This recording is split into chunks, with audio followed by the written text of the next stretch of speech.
Hello, my dear music educators. Welcome to my introduction video on how to teach one-on-one music lessons in an online setting. My name is Max Riefer. I'm a German percussionist living in Malaysia, where I am the Director of Percussion Studies at the Universiti Teknologi Faculty of Music. Why do I want to talk to you about online teaching? Simply because I've been teaching online for over 5 years now. Both my students here in Malaysia as well as students in Germany. In this video, I will give you a brief overview on online teaching and I will share my experiences with that.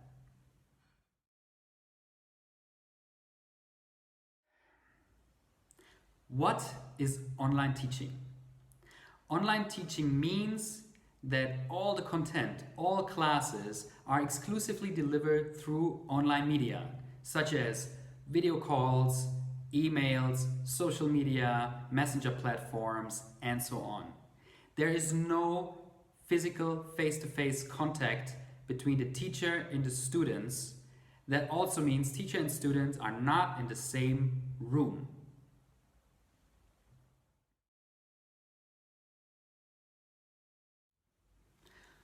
Why online teaching? Online media play an important role in our daily life, and I think we music educators can take advantage of that. It started for me when I moved from Germany to Malaysia. I had a couple of private students back in Germany, at that time aged between 6 and 14, and some of them did not want to have lessons with anyone else but me. So I suggested to have online classes, at least for the beginning, and I thought these students might lose interest and stop or go to another teacher preferably. Some of them stayed with me and they've been online lessons for over 5 years now. Also for me as a performing musician, it's great to teach online while I am on tour. So my students still get lessons while I'm out of the country or playing concerts somewhere else and I am not in school to teach. And also these days with the coronavirus, the COVID-19 pandemic, a lot of teachers are forced to teach from home. Without online classes, a lot of them would not have any source of income at the moment. But we should not see online teaching only as a replacement for the normal face-to-face lessons. As this is a new way of teaching, it bears a lot of new possibilities that we can explore to offer and provide beneficial music lessons.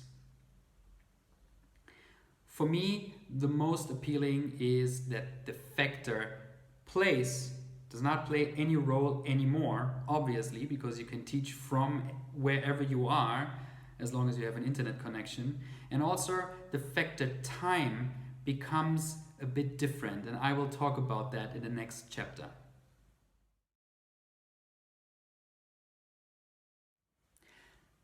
Let's briefly talk about technical requirements, because that's something a lot of people ask me first whenever we talk about online lessons. My answer to that is keep it simple. There are a lot of good softwares outside that you can use. I personally use FaceTime and Zoom, but also email and even WhatsApp. There's also Skype and there's Butim and all the other video call applications and softwares. Try which one works the best for you. In terms of microphone, this is nice to have but not necessary. A lot of built-in microphones in our handheld devices do the job.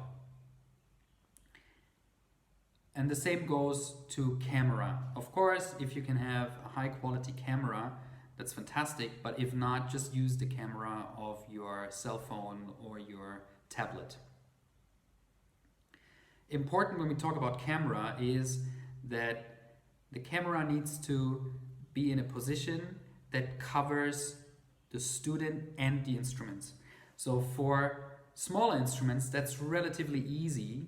For instruments such as piano or for us percussionists, that's a bit more difficult. So take your time that you really have a good position where you can see the hands, the students and the instrument as much as possible, because that's very important for you later in the lesson, during the lesson.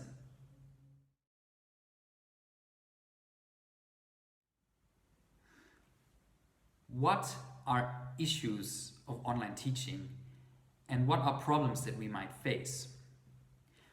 First of all, one thing is very, very important. Normal face-to-face lessons cannot be replaced with online teaching. Why is that? Online teaching is a different learning and teaching environment. It's a different setting. That also means we have to adjust our strategies and methods. It's not only us teachers who have to adjust, it's also the student. So when you start teaching online, it's very important that you set certain rules and explain to the students very detailed of how an online lesson and how online teaching works. The biggest problem for me personally is that no matter how we do it, no matter how great the microphone, there will be a loss of sound quality. The sound will never be as if you are next to your student with the instrument. It's not only the microphones, it's also the internet connection that eventually will lower the sound quality. In terms of camera perspective, that's another issue. In a normal lesson, normal face-to-face lesson, the teacher can move around and change perspective. Of course, in an online setting, this is not possible. So what can we do? It's the student who has to move. Let's say you have your violinist and you need to move a little bit. The student needs to move a little bit. That's possible. For flutists, that's possible. It's not possible for pianists or percussionists. So choose a camera angle that covers the hands, the student's body, and the instruments as much as possible, but also here, most probably, you will have to make compromises.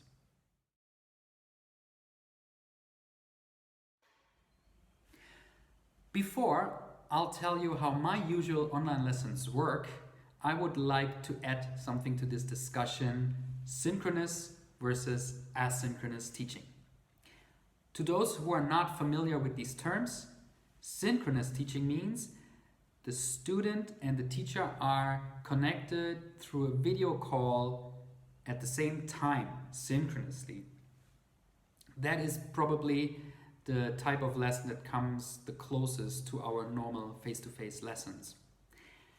Asynchronous teaching means the teacher sends, for example, a video to the student can review that, practice, send a video back. Same goes for audio recordings and so on and so on. In this discussion, there are people saying you cannot teach synchronous online when you think about all these issues that I talked about before. Others say, well, you have to teach synchronous because that's what everyone is used to, and so on and so on and so on. I don't understand this discussion because for me there is no either or, there's only both.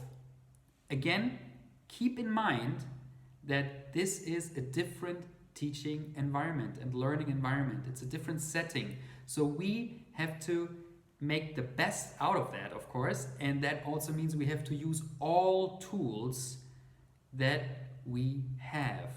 That means synchronous and asynchronous teaching.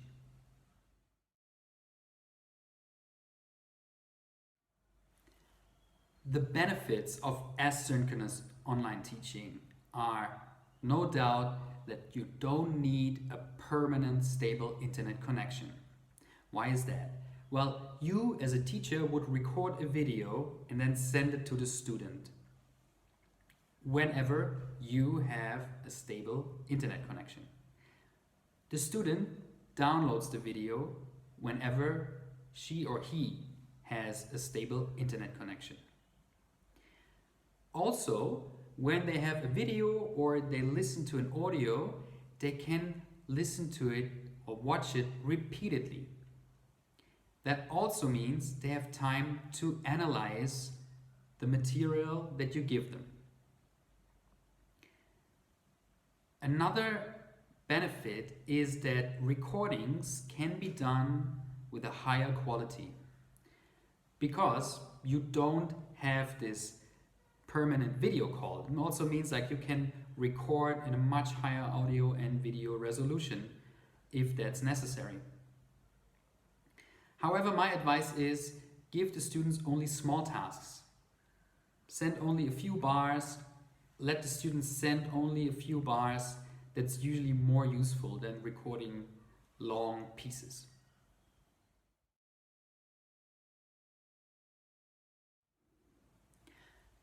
The benefits of a synchronous online lesson are closer to the benefits of a normal face-to-face lesson. First of all, students need immediate feedback. And also the teachers have to have the chance to intervene if that's necessary. So let's say a student plays the same passage wrong for a couple of times whenever the student does a run through. It's important that we teachers can say, stop, let's work only on this. Then we also can observe the student. How do they try to solve this problem? This is something you cannot get when you only do asynchronous teaching. Also, students must learn to play on point. So what I mean by that is when we think about a concert or an orchestra audition or a competition, there's only one chance. So students can practice that, and they especially learn this when they are in a lesson under the eyes of a teacher. If you only do asynchronous teaching, the students can record over and over if they have a version they like you to hear. Especially when you teach younger children, it's also important to talk to them, to have a conversation with them. Sometimes students don't feel well, or they are in a bad mood, or I don't know what. And then also we have to adjust a little bit our teaching and have to be a bit more sensitive towards the student.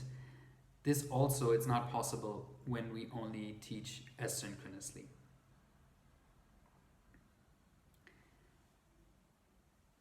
Another issue is that, especially for part-timers or teachers who get paid by the hour, it's difficult to set rules. How do you get paid for asynchronous teaching? It's very clear if you have a synchronous lesson for 60 minutes, you get paid for the 60 minutes. And then maybe you do your preparation, you send the video and so on. But if you do only asynchronous teaching, this is difficult and definitely needs to be talked about with whoever pays. And the last thing, now that we are in this COVID-19 pandemic situation, a lot of teachers don't have the experience with teaching online. So it's better to, again, keep it simple, do synchronous lessons first while you're figuring out what kind of asynchronous teaching is beneficial and useful for you and your students.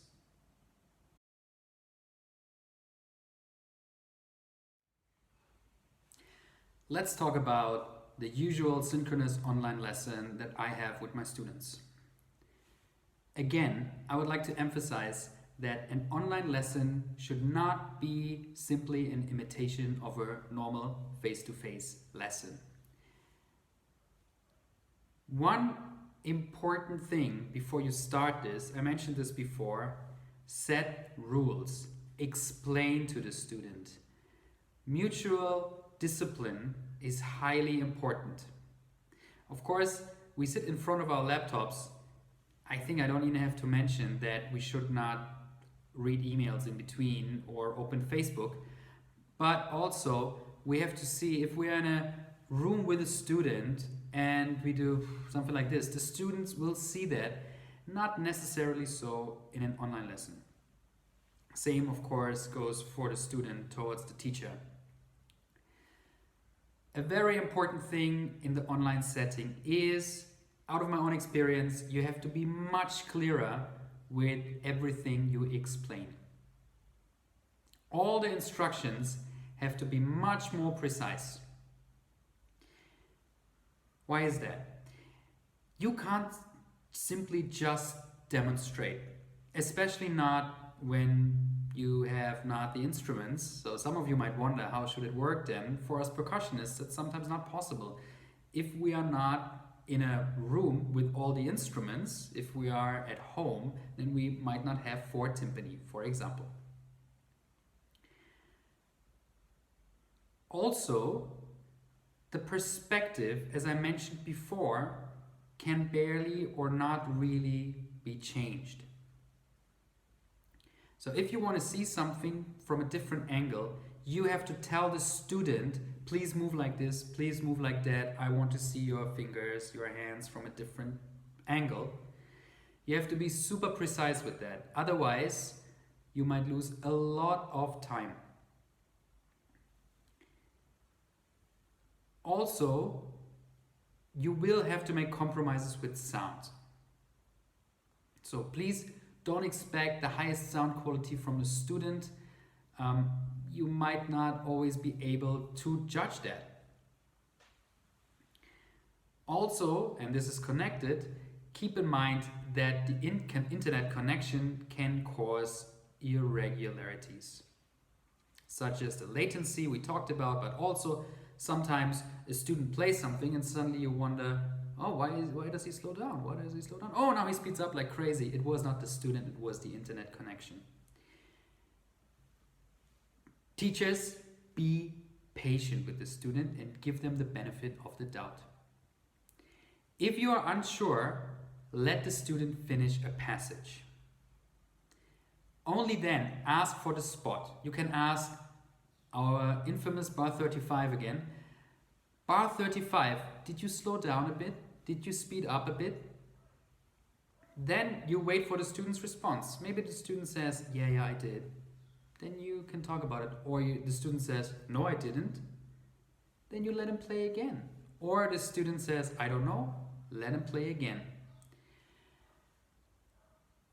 Only ask to let them play again once you talked about this situation. Yeah, so don't go like, no, again 35. This will leave the student confused because maybe the student did do everything right.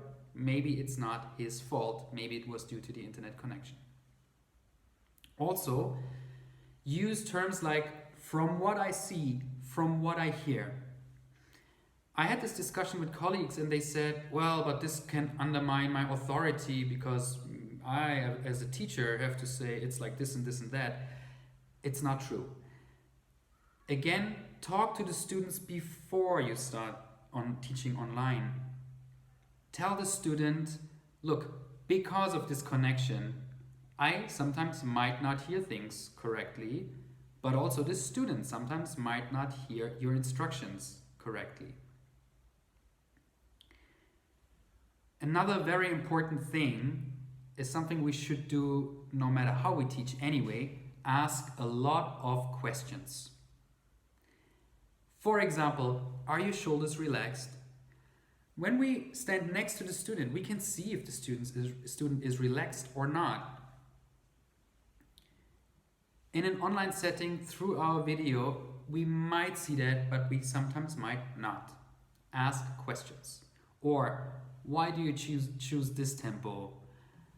What is your piano here? Also, dynamic ranges might be a bit difficult to evaluate through online. But also, that serves the purpose to keep the students actively engaged. Please be aware that you're not the only one who is alone in your room in front of this camera. Also, the student is alone in a room in front of this screen and this camera. A successful online lesson is also more like a dialogue than a normal face-to-face lesson. So please keep the student engaged. don't make the student feel alone and a bit like the teacher is somewhere else and it's not as serious as in a normal face-to-face lesson.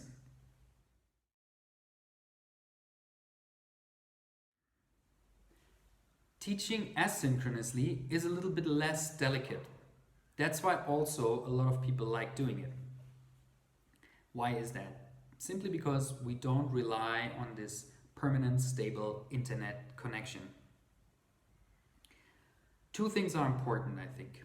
First of all, better give the students smaller tasks, send shorter videos and audios, and send them back and forth.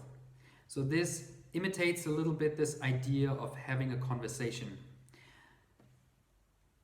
And also the tasks and everything is a bit more focused. Second of all, very important, give the student deadlines and also give these deadlines to yourself. So if you tell a student, I'll send the video today by 10 a.m., do so. And tell the students, when do you expect the response to reach you? Otherwise, that's a problem with asynchronous teaching. The students take time and it might take 3-4 days until you get a response, and this is actually not very helpful.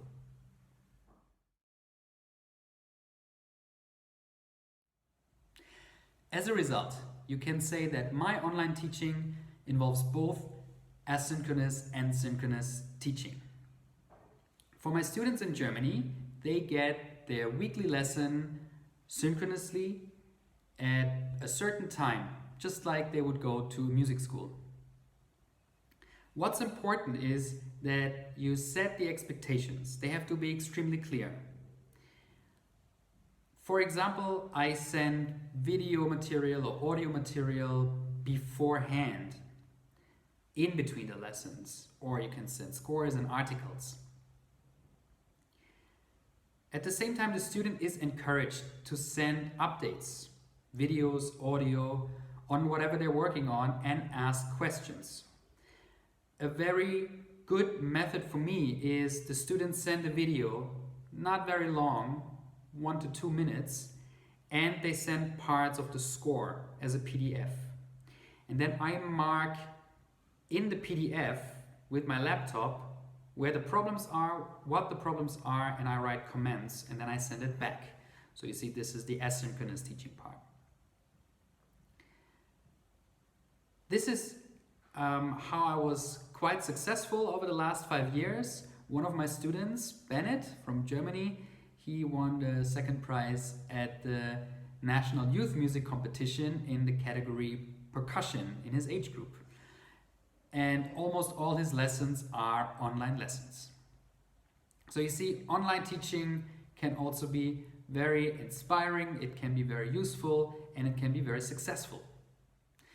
As a final remark, please keep in mind that online teaching is not only a new situation for a lot of teachers, but also for a lot of students. So be patient with your students. Also, as like all these online media are developing rapidly fast, if we want to teach more online, and I think we should, then we also have to stay updated. We have to know about the latest developments. Sometimes there is a new software, a new app popping up that has a better video connection and so on. Thank you very much for watching my video. If you have any remarks, any comments, please write this in the comment section below. Let's have a polite discussion. I'm very curious to hear about your experiences with online teaching or your advices or your comments. Thank you very much.